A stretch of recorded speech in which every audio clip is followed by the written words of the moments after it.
سے یہ ہے کہ ہمارے جو نوجوان ہیں 4-5 سال لگا کے لاکھوں روپے لگا کے وہ اپنی ڈگری حاصل کرتے ہیں، لیکن اکثر یہ شکایت سننے کو ملتی ہے کہ مارکیٹ میں جابز نہیں ہیں، ان کو جابز نہیں ملتی سوٹیبل.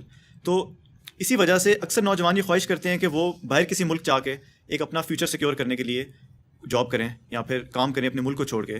تو دین اس کے بارے میں کیا کہتا ہے کہ کیا انسان کو اپنا ملک چھوڑ کے جانا چاہیے صرف پیسے کی خاطر؟ کیوں نہیں جانا چاہیے؟ دین نے تو کوئی ممانعت نہیں لگائی ہوئی، دینی پیشواؤں نے لگائی ہوئی ہے، اور وہ بھی صرف آپ کے اوپر، اپنے لیے نہیں ہے. آج تک کسی دینی پیشوا کے پاس کوئی پاؤنڈز دے آ کے یا ڈالرز دے، وہ نہیں پوچھتے کہ یہ تو باہر کی آپ کی کمائی ہے، باہر کے ملکوں میں جانا ہی حرام تھا. ان کے سارے خرچے باہر کے چندوں کے اوپر چل رہے ہیں. اور باہر والوں کو اگر آپ دیکھیں تو اتنا خرچہ کرتے ہیں. پاکستان سے جو نعت خان علماء کو بلا کے کینیڈا میں، امریکہ میں، آسٹریلیا میں پروگرام کروا رہے ہیں، تو وہ کہاں سے انہوں نے وہ پیسہ لیا ہے؟ وہ کسی درخت سے وہ سونا توڑا ہے؟ نہیں، وہیں کے لوگوں کی کمائی ہے نا. اور وہی کمائی ان علماء کو دے کے روانہ بھی کرتے ہیں. ان کی کمائی تو ہوگی حلال، اور جن بیچاروں نے محنت کر کے کمائی، ان کا ان ملکوں میں رہنا بھی حرام، ان کی کمائی بھی حرام.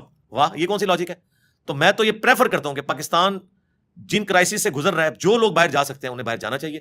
زیادہ تر ریمیٹنس آئیں. آج بھی ہمارا ملک ریمیٹنس کے اوپر ہی چل رہا ہے.